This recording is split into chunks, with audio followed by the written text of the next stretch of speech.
여호수아의 말씀을 계속해서 증거하는데 여호수아의 말씀을 들은 지 꽤 오래된 것 같아서 이제 전에 들었던 말씀을 반복해서 한 말씀을 증거한다면 모세가 죽고 난 다음에 여호수아가 이스라엘을 대신해서 인도하는 지도자가 됐죠.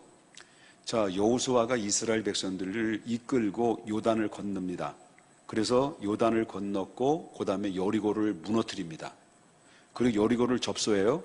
그 다음에 한 번 실패한 이후에 끝에 다시 재도전해서 성공한 그런 접수한 그 성이 아이성 전투에서 또 승리를 하게 되죠. 자, 이런 소문들이 그 가나안 땅에 살고 있는 족속들이 그 소문을 듣게 된 거죠. 그 소문을 듣게 되니까 그 가나안 땅에 살고 있었던 수많은 족속들이 두려움에 사로잡힐 수밖에 없는 거죠. 이미 그 전부터 이스라엘이 자기 민족, 자기 땅에 지금 진격해 온다는 사실을 오래전부터 들어왔기 때문에 이런 사실이 정말 드디어 올 게 왔구나 라는 그런 두려움과 공포에 사로잡혀 있는 가운데 그때 여러 가나안 족속 중에서 약삭빠른 이제 기브온 족속이 위장술을 펼쳐가지고 몰래 속여서 그래서 이제 이스라엘과 조약을 맺습니다. 화친을 맺죠. 그래서 홀딱 속아 넘어간 이스라엘은 어쩔 수 없이 결국 여호와의 이름으로 화친을 맺었기 때문에 어쩔 수 없이 그들을 돌봐주고 그들을 보호해줘야 되는 상황이 되고 말았습니다. 그런 가운데 이스라엘 왕이었던 에루살렘 왕이었던 이 사실을 기브온이 같이 자기들과 함께 공유했던 기브온이 배신 때리고 이스라엘과 화친을 맺었다는 그런 소식을 전해 듣고 노발대발을 해가지고요. 결국은 5개의 족속들, 4왕들을 결탁을 해서 연합군을 만들어요. 그 연합군을 만들어가지고 결국은 이제 기브온을 칩니다. 기브온을 치니까 이제 5개 연합군이 합해서 기브온을 치니까 기브온도 사실상 만만치 않은 군사력을 가지고 있음에서도 불구하고 이 5개 연합이 한꺼번에 떼거지로 몰려들어서 결국 그들을 치려고 하니까 자기들이 감당이 안 되는 거거든요. 그러니까 결국은 헐레벌떡 기브온에 그 사신을 보내가지고 우리를 도와달라, 이스라엘 여호수아의 지도자에게 우리를 도와달라고 긴급 요청을 합니다. 자, 긴급 요청을 하고 있을 때 여호수아는 화친을 맺었고 그리고 또 여호와 이름으로 화친을 맺은 기브온 족속이 결국 그들은 만만치 않는 가운데 있지만 그러나 요청이 들어온 이상은 그들을 도와줘야 된다는 생각을 들어서 군대를 소집하고 이제 그 기브온을 돕기 위해서 이제 진격하는 이 와중에 하나님께서 그 여호수아를 불러요. 여호수아를 불러가지고 그들을 대적하는데 두려워하지 마라.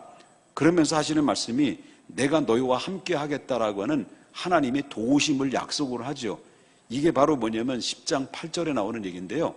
자, 그런 가운데서 이스라엘 백성들은 기브온에 도착을 했고 그 다음에 아무리 사람 5왕과 함께 결국은 어떠서 전쟁을 벌여서 결국은 대승을 거둬버립니다.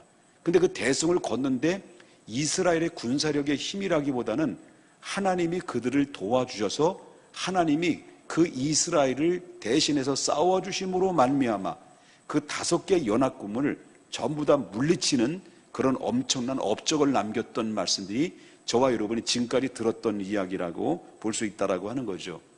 여러분, 이것을 통해서 우리가 깨달을 수 있는 게 바로 뭘까라고 하는 것인데 새 역사를 창조하는 영적인 이 거인은 어떤 사람들이냐라고 그럴 때 특징이 있습니다.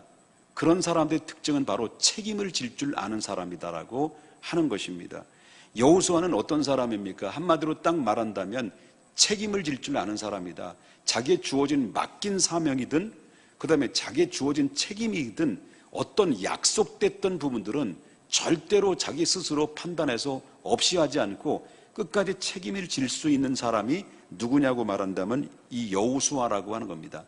책임을 진다라는 것은 결코 쉬운 일은 아니다라고 하는 거예요. 쉬운 일이 아닐 수밖에 없는 이유는 바로 뭐냐면 내가 화친을 맺었고 그 기브온을 도와주는 데 있어서는 상당한 위험 부담이 있거든요. 전쟁이라는 것이 언제 어느 때에 아무리 승률이 높다 할지라도 언제 질 수도 있고 언제 이길 수도 있는지는 아무도 예측할 수가 없는 거예요. 그러니까 한마디로 말하면 승리할 수도 있고 패할 수도 있는 이런 상황인데도 불구하고 결국 여호수아는 그 조약을 맺은 기브온 거민들을 실질적으로 위기에 처해 있기 때문에 그들을 도와야 된다는 가운데서 군사를 이끌고 그들을 들어와서 같이 함께 그들을 구해내는 이 여호수아의 모습을 발견하면서 지도자가 되는 가장 중요한 자질 중에 하나가 뭐냐라는 것을 느낀 그것은 바로 뭐냐면 책임감이라고 하는 것입니다. 그렇기 때문에 우리 교회 안에서도 마찬가지입니다. 우리 교회에서도 하나님이 나를 지도자로 세웠다라고 한다면 여러분들이 그 소그룹의 리더자를 세웠든지 어쨌든 하나님이 여러분들이 사명을 통해서 불러주셨고 하나님이 부르신 이 콜링 앞에 하나님이 내게 그것이 사명의 짐을 하나의 양 어깨에 짊어졌다면 그걸 끝까지 자기 십자가를 지고 주님의 뜻을 따라 순종하는 그 사명을 감당하는 그 책임을 질 줄 아는 사람이 결국은 어떤 사람이냐면 하나님이 함께하는 것을 경험하게 되고 하나님이 기적을 체험하게 되는 주인공이 된다라고 하는 거예요. 그렇기 때문에 지도자로서의 가장 중요한 그 자질 중에 하나가 가장 기본적인 것은 그 사람이 어느 주어진 사명이든지 그 사명이 크든 작든 간에 그 주어진 사명 앞에 얼마만큼 책임을 감당하느냐에 따라서 거기에 자질이 있느냐 없느냐가 결정된다라고 하는 것입니다. 그렇다면 특별히 여호수아 10장에서는 하나님께서 여호수아에게 그들을 통해서 여호수아를 통해서 형통하게 됐다라는 사건을 우리가 엿볼 수가 있다라고 하는 거죠. 그럼 여호수아를 통해서 이루어진 그 모든 사건 하나하나가 하나님이 일일이 간섭해 주셨고 그리고 형통하게 해줬는데 그 하나님의 형통으로 그들을 이스라엘을 덧입게 했던 그 영적 원리가 몇 가지를 통해서 발견하게 되는데요. 저와 여러분이 여호수아의 말씀을 통해서 하나님의 형통이 그들에게 임했던 그 영적 원리는 그때 당대의 원리와 오늘과 다를 바가 하나도 없어요. 그렇기 때문에 이 말씀을 듣고 저와 여러분이 여호수아처럼만 산다고 한다면, 아니 여호수아처럼 살진 못한다 할지라도 여호수아처럼 좀 비슷하게 흉내만 낸다 할지라도요, 여호수아가 경험했던 그 축복과 형통은 나에게도 그대로 임한다는 이 사실을 믿고 주의 말씀을 한번 들어보자라고 하는 거죠. 자, 그렇다면 그 원리를 통해서 우리가 배우고자 하는 것은 뭐냐 할 때, 이 형통했던 원리는 이 남을 돕고자 하는, 다른 사람들을 도움해서 사명의 완수를 통해서 형통의 원리를 우리가 발견하게 된다라는 거죠. 근데 형통을 보게 되면 그 형통의 이면에는 남을 도와주려는 마음이 있었다는 것이고, 도와주려는 마음과 함께 더불어 실질적으로 도와주는 일에 함께 동참을 했고 그 일의 주인공이 됐다라고 하는 거죠. 그럴 때 하나님이 그 모습을 보셨다라고 하는 거예요. 자, 하나님께서 여러분들이 우리가 늘 들었던 얘기입니다만은 아브라함 아시잖아요. 아브라함 몰라요? 아브라함 다 아시죠? 자, 아브라함을 하나님이 택했어요. 하나님이 우상을 만드는 우상 장사의 아들로 태어나서 하나님이 불러주시지 않았다고 한다면 일생 동안 그는 아버지 테라 밑에서 우상 만드는 그런 일을 하다가 결국 일생 동안 그렇게 삶을 살다가 지옥 갈 수밖에 없는 인생이 아브라함이었습니다. 근데 아브라함을 하나님께서 그를 불렀어요. 불러가지고 창세기 12장 1절부터 3절에 나오는 말씀을 보게 되면 너희는 본토와 친척과 아비 집을 떠나 내가 너희에게 지시하는 곳으로 가라 라고 해놓고 하나님께서 그들에게, 그 아브라함에게 말을 해서 약속을 했어요. 너희 가라고 말씀하시면서 약속이 주어졌는데 내가 너로 큰 민족을 이루게 될 것이다. 그리고 내가 너에게 복을 주어서 내 이름이 창대케 될 것이다. 큰 민족을 이루고, 그리고 뭐라 그랬습니까? 내가 복을 받게 되고 그리고 창대케 될 것이다 라는 약속을 했어요. 그러면서 너는 복이 될지니라라고 말하면서 아주 중요한 약속을 하나 탁 던지고, 그리고 약속 속에 뭐냐면 아브라함에게 사명이 덤겨진 거예요. 그 사명은 아브라함에게만 사명이 던져진 것이 아니라 아브라함의 후손들에게도 그대로 사명이 전수되는 말씀을 하나님께서 하셔요. 그것이 바로 이제 창세기 12장 3절에 나오는 말씀인데, 너를 축복하는 자에게 내가 복을 내리고 너를 저주하는 자에게 내가 저주하리니, 그 다음에 중요한 얘기를 하죠. 땅의 모든 뭐라 그랬어요? 모든 족속이 누구로 말미암아? 너로 말미암아 복을 얻을 것이라 하신지라 그랬습니다. 다시 말한다고 한다면 하나님이 너만 복 주려고 너를 택한 것이 아니라 너를 통해서 모든 족속이 복받게 하기 위한 것이다. 그래서 너를 불렀다라는 거죠. 이거 영적으로 풀이한다고 한다면 뭐예요? 바로 이 너로 인해서 약속의 후손인 누가 나오는 거예요? 예수가 나와서 예수를 통해서 모든 천하 만민이 복음을 통해서 구원의 축복을 받게 될 것이다라는 약속이 주어진 거거든요. 그러니까 이 이스라엘은, 그래서 하나님이 아브라함의 이삭을 낳고 이삭의 야곱을 낳고 야곱이 이스라엘이라는 이름이 명칭으로 바뀌어져서 족장 시대가 접어들고 마감하고 이제 뭐예요? 이스라엘은 국가가 형성이 되는 일들이 벌어지죠. 그 국가를 통해서 이스라엘을 택해서 모든 민족, 저 모든 열방이 다 예수 믿고 복을 받기를 원하시는 것이 아브라함을 택했고 아브라함을 불렀고 그리고 아브라함에게 맡겨진 사명에 주신 약속의 말씀이라고 하는 거죠. 그렇기 때문에 한마디로 말한다면 너만 잘 먹고 잘 살지 말고 복 받은 것을 너 모든 민족에 나눠줘라. 그것이 바로 이스라엘에게 주신 약속이에요. 근데 이스라엘의 후손들은 그렇지 않았다라고 하는 거죠. 자기들은 뭡니까? 자기들은 약속받은 민족이고 하나님의 말씀의 율법을 받은 민족이고 할례 받은 민족이고 하나님이 택함 받은 선민 국가이기 때문에 다른 이방 나라는 결국 약속 밖의 사람이고 할례 밖의 사람이고 율법 받지 못한 사람이고 그러니까 저주받은 민족이라고 들은 생각한 거예요.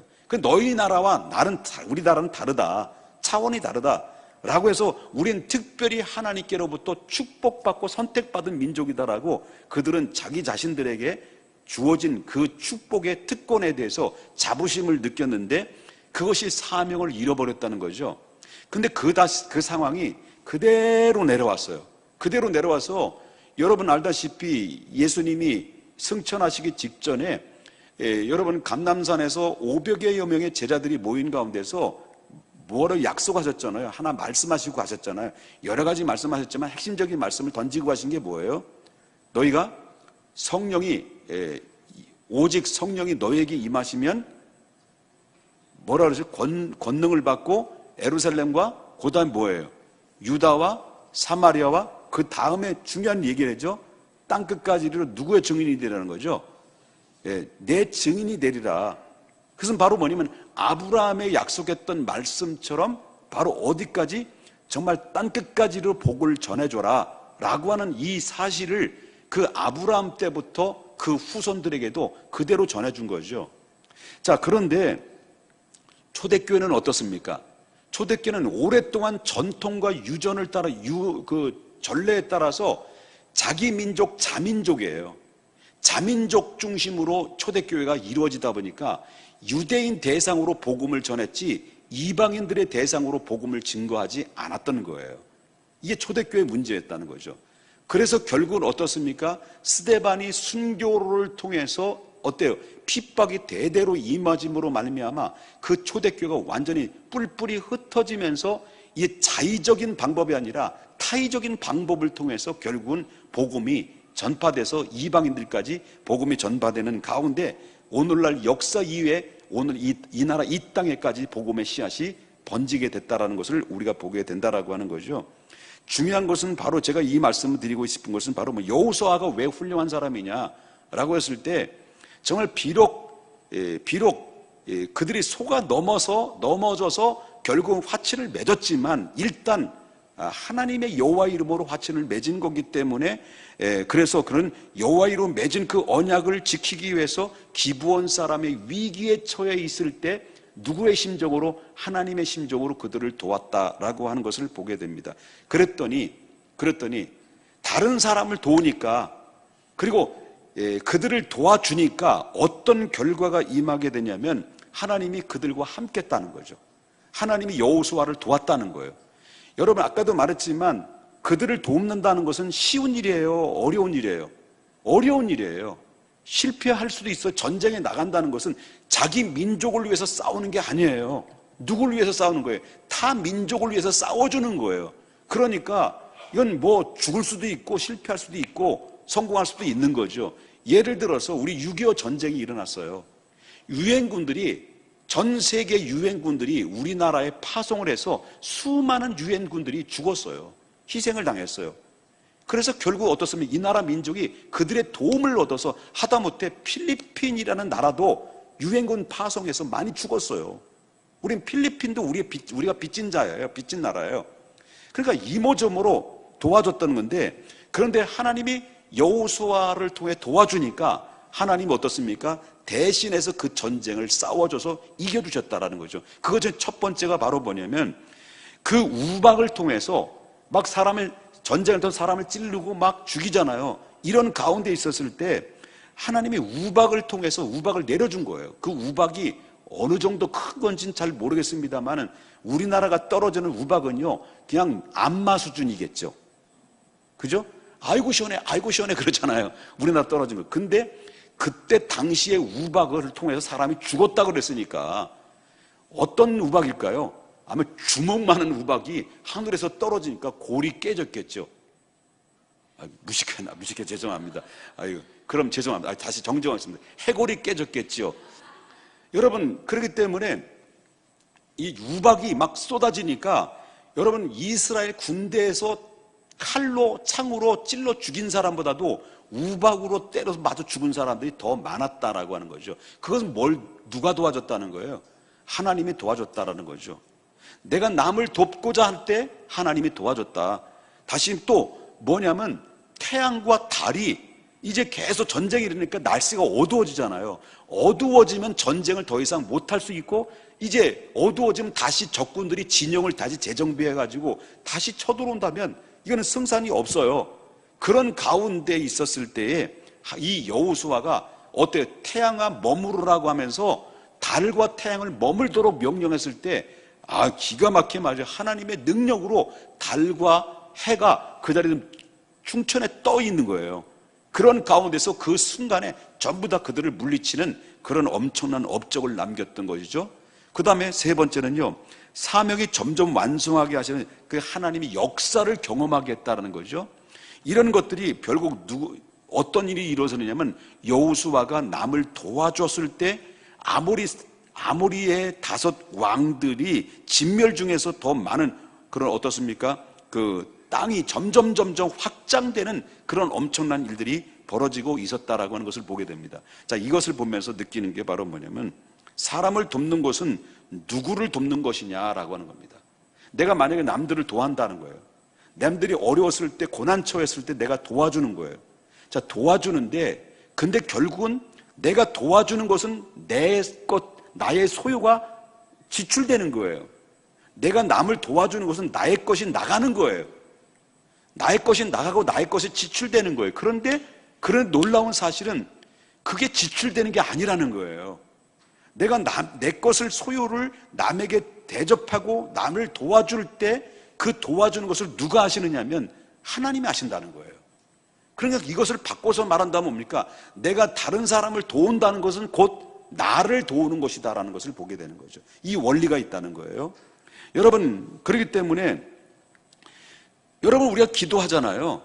기도할 때 여러분 중요한 것은 나만을 위해서 기도하는 것은 진정한 기도라고 볼 수는 없는 거예요. 성숙한 기도의 사람은 어떤 사람이냐면요, 남을 위해서 기도해 주는 사람이 성숙한 기도의 사람이에요. 이 사람은 뭡니까? 내가 나를 위해서는 얼마든지 할 수 있어요, 기도를.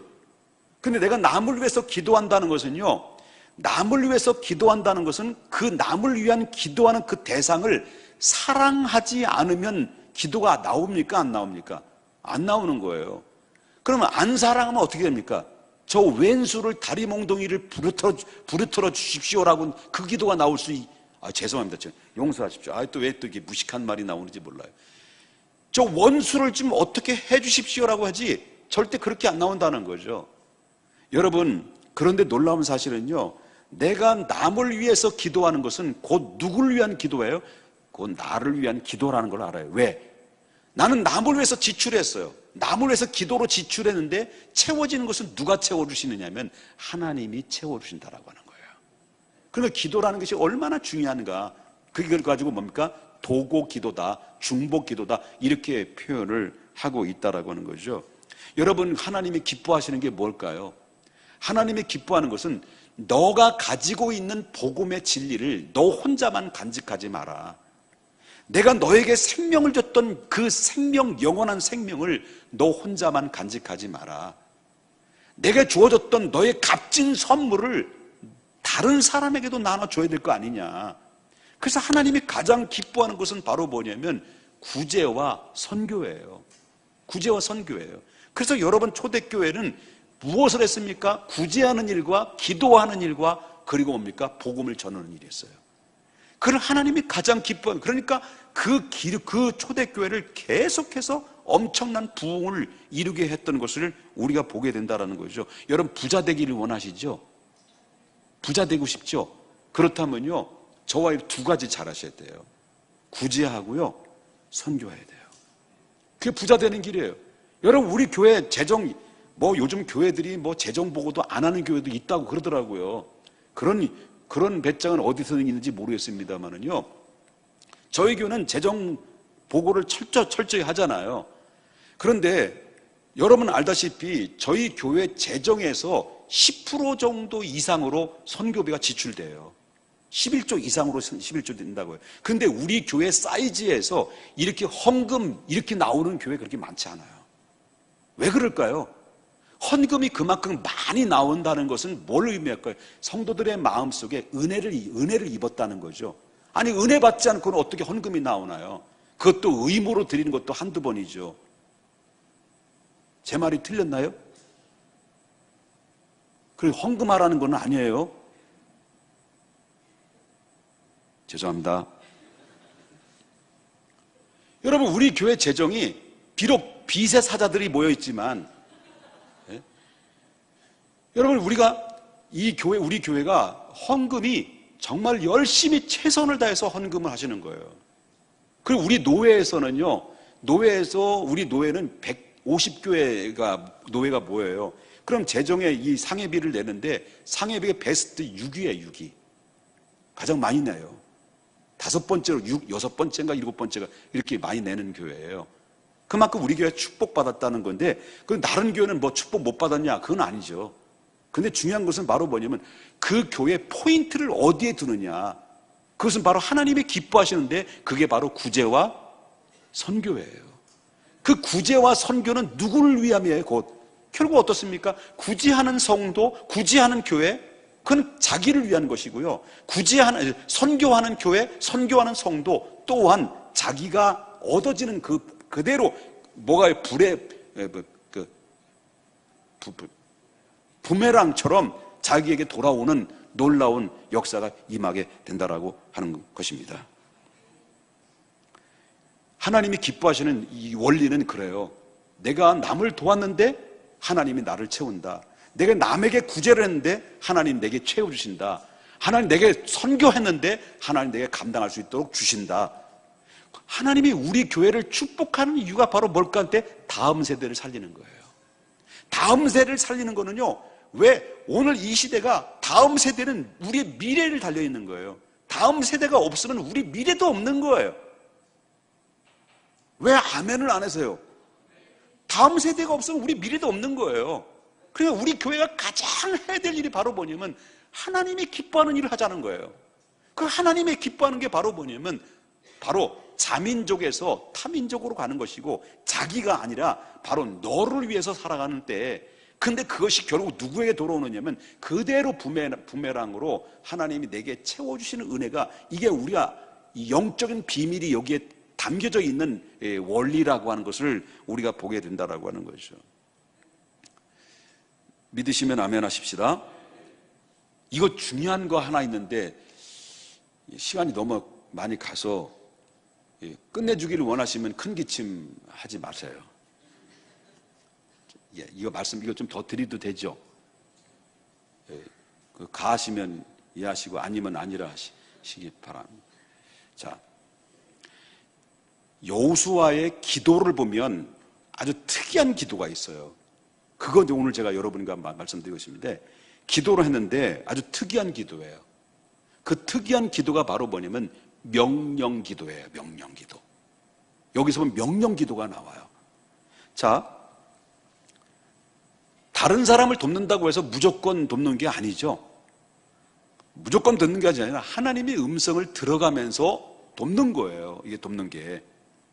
그러니까 남을 돕는다고 해서 뭐 내가 감동을 받아가지고 자기가 자기 중심에서 이게 동정심에 유발되는 것이 아니라 저와 여러분이 기도하고 성령의 감동을 따라서 순종하는 게 가장 중요한 건데, 여호수아는 그렇지 않았다는 거예요. 하나님의 음성을 듣고 순종하고 그렇게 도와줬다라고 하는 것을 보게 되는데, 그런데 여기서 보게 되면 여호수아가 기브온을 돌아올 때 하나님의 음성을 듣죠. 하나님의 음성을 듣고, 그리고 그 기도할 때, 여호수아 기도할 때, 자, 12절을 보게 되면 명령 기도를 해요. 12절에.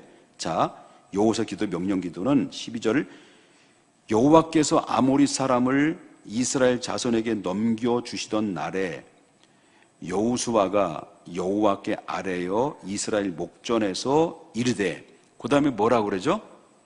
태양아 너는 기브온 위에 머무르라. 달아 너도 아얄론 골짜기에서 그리할지어다 라고 뭐에 대한 명령을 내려요? 태양과 여호와 앞에서, 누구 앞에서? 여호와 앞에서 태양과 달에게 명령을 내려요. 누가 명령 내려요? 여호수아가 명령을 내려요. 이게 명령 기도죠. 그럴 때 태양이 어떻게 됐다는 거예요? 명령을 딱 듣고 태양이 딱 멈춘 거예요. 달이 딱 멈춘 거예요. 이게 과학적으로 증명될 수 있는 건 아니에요. 이 과학으로 이해될 수 있는 게 아니에요. 이건 영적인 능력에서 이루어진 사건이기 때문에 그렇다라는 거죠. 그럴 때 여호와 하나님이 사람의 목소리를 들으시고 14절에 보니까 이 같은 날에 전에도 없었고 후에도 없었나니 이는 여호와께서 이스라엘을 위해서 어떻다는 거예요? 싸웠다는 거예요. 명령했는데. 자, 기도를 시작한 여호수아가 갑자기 태양을 향해서, 달을 향해서 명령하기 시작해요. 그 명령받은 태양이 그 명령대로 움직이지 않아요. 이 명령 기도는요, 예수님이 사용하셨던 기도죠. 예수님이 사용하실 때 예수님께서 막 제자들이 풍랑을 만났을 때 예수님 딱 나타나셔서 뭐라고, 마태복음 28장 26절인데요. 뭐라고 말하냐면 일어나서 바람과 바다를 뭐 했다는 거예요? 꾸짖으시니 아주 잔잔하게 되거늘. 바람과 바다를 꾸짖었다는 거예요. 잠잠했다는 거예요. 여러분, 요한복음 21장 43절에 보니까 죽었던 나사로가 있어요. 나사로가 있는데 4일이 됐어요. 이미 염을 했어요. 그런 가운데 있을 때 예수님께서 죽은 나사로를 향해서 뭐라 그랬습니까? 큰 소리를 내면서 나사로야 하고 나오라고 하나님 명령을 내렸어요. 그 명령을 드릴 때 나사로가 죽은 지 4일이 됐던 나사로가 그 명령에 뻘떡 일어나가지고 일어나는 거예요. 이런 놀라운 역사는 명령에 의해서 이루어졌다. 근데 이 예수님 명령을 기도로 드렸던 그 명령은요, 그 명령의 권한은 우리에게도 주셨느냐라고 하는 거, 제가 이걸 드리고 싶은 거예요. 예수님의 명령, 여호수아가 명령했어요. 예수님도 명령했어요. 그 명령할 수 있는 권세를 우리에게도 과연 주셨느냐? 여러분이 예수 믿는 사람들이시죠? 예수 믿는 우리에게도 그 명령할 수 있는 권한을 주셨느냐라고 하는 거예요. 주셨습니다. 그 명령을 주셨다라는 거예요. 여호수아는 우리와 성정이 같은 사람이에요. 다를 바가 없어요. 그분이나 우리나 똑같은 하나님의 사람이고 하나님 백성이에요. 이와 마찬가지로 하나님 우리에게도 그런 명령을 내렸는데, 중요한 것은 이 명령이라는 무기를 우리에게 주셨는데 그 무기를 잘 사용하지 못함으로 하나님의 능력을 경험하지 못하는 일들이 많이 있다, 놓치고 있다는 거죠. 여러분, 창세기 1장 28절에 하나님이 사람에게 명령을 내렸어요. 뭐라니까? 땅에 충만하라, 정복하라, 그 다스려라 라고 그랬어요. 여러분, 그뿐만 아닙니다. 마태복음 16장 19절에 보니까 내가 천국 열쇠를 내게 주니 내가 땅에서 무엇이든지 매면 하늘에서도 매일 것이고 땅에서도 무엇이든지 풀면 하늘에서도 풀리리라고 그랬어요. 여러분 누가복음 9장 1절에 보니까 예수님의 12명의 제자들을 불러가지고 귀신을 제어할 수 있는, 제어한다는 게 뭐예요? 그들을 내쫓을 수 있는 그런 권세를, 하나님 능력과 병을 고칠 수 있는 권능을 줬다는 거예요. 이런 명령했을 때 그 명령대로 사용해서 일으켰던 이 경험이 있죠. 여러분 알다시피 성전 미문화에서 평생 동안 안진뱅이로 살았던 자가 구걸하다가 요한과 베드로가 성전에 딱 들어가면서 뭐라 그랬습니까? 구걸하는 그 안진뱅이 38년 됐나요? 그 안진뱅이에게 뭐라고 그랬습니까? 은과 금은 내게 없으나 곧 내게 있는 것은 너에게 주노니 넌 일어나 걸어라 라고 했단 말이에요. 일어나 걸어라 하는 명령을 딱 내렸어요. 명령 기도죠. 그때 그 안진뱅이가 그 자리에 뻘떡 일어나는 역사가 일어나게 됐다라고 그러는 거죠. 명령 기도를 하되 반드시 어떻습니까? 바로 믿음으로 명령 기도를 하라. 명령 기도할 때 원하는 것을 구체적으로 하라. 그래서 명령 기도할 때는 바로 사람에게 하듯이 하라 라고 말했습니다. 그렇기 때문에 예를 들어서 우리가 아파요. 그러니까 허리가 디스크를 통해서 아파요. 그럴 때마다 우린 신체 부위를 아주 세밀하게 거기 그 신체 부위를 향해서 명령하는 거예요. 내가 나사렛 예수의 이름으로 명령하느니 모든 허리의 디스크는 제자리로 돌아가고 정상으로 회복될지어다라고 명령을 내리는 거예요. 이런 명령을 자꾸 내리고 믿음으로 명령을 내리되 어떻게 하라는 거예요? 믿음으로 계속 명령을 하게 되면 예수님의 말씀 앞에 죽은 자가 살아나고 귀신이 떠나갔던 것처럼 그 권세를 누구에게도 줬다는 거예요. 병을 고치는 권세 제자들에게 줬고 모든 명령에서 고칠 수 있는 하나님의 권세를 줬고 귀신을 내쫓을 수 있는 권한을 누구에게도 줬다는, 제자들에게 줬다는 거죠. 제자들은 우리도 제자들이라는 거예요. 우리 예수 믿는 사람들이라는 거예요. 그럴 때마다 아픈 부위를 향해서 나사렛 예수의 이름으로 명하는 내 몸에서 떠나가라고 명령하고 악한 귀신아 떠나가라고 명령하고 명령 기도를 계속 하다 보면 그만큼 누가 역사하시느냐면 하나님이 역사하신다. 명령 기도하되 어떤 명령 기도? 믿음의 기도를 하라. 그래서 여러분 두 가지 잊지 마십시다. 여러분 형통의 비결은 한 가지, 남을 돕는 것이다. 나를 위한 아니라 타인을 위해서 살아가는 것이다. 그래서 여러분들이 교회에서 정말 이번에도 중고등부 수련회 때 여러분 너무 많은 분들이 도와주셨어요. 재정이 남았대요. 그 남은 돈 가지고 또 그게 아니고 그 남은 돈을 가지고 또 재정에 팠는지 잘 모르겠어요. 이렇게 많은 분들이 이렇게 도와주니까 이게 이 수련회가 아주 풍성한 은혜가 차고 넘치는 그런 놀라운 역사들이 임하게 됐다는 거죠. 여러분, 교회는 구제하는 교회가 하나님이 기뻐하셔요. 선교하는 교회를 영혼 살리는데 하나님 그 교회를 기뻐하셔요. 여러분 또 그뿐만 아니라 다음 세대를 살리는데 가장 기뻐하셔요. 그런 의미에서 이번 주 토요일 날 오후 2시에 여러분 전도 아동부 교사들과 국내 선교팀들이 전도회가 나가요. 이때 여러분 우리 모두 동참해서 내가 국내 선교팀은 아니지만 나도 거기에 동참해서 정말 내가 가서 내 받은 은혜를 한 사람이라도 정말 복음을 전해서 내가 전하는 그 대상자가 주님 앞에 돌아올 수 있도록 여러분 함께 도와줬으면 좋겠다라고 하는 거죠. 절대로 구제하는 교회 망하지 않습니다. 선교하는 데 교회 망하지 않습니다.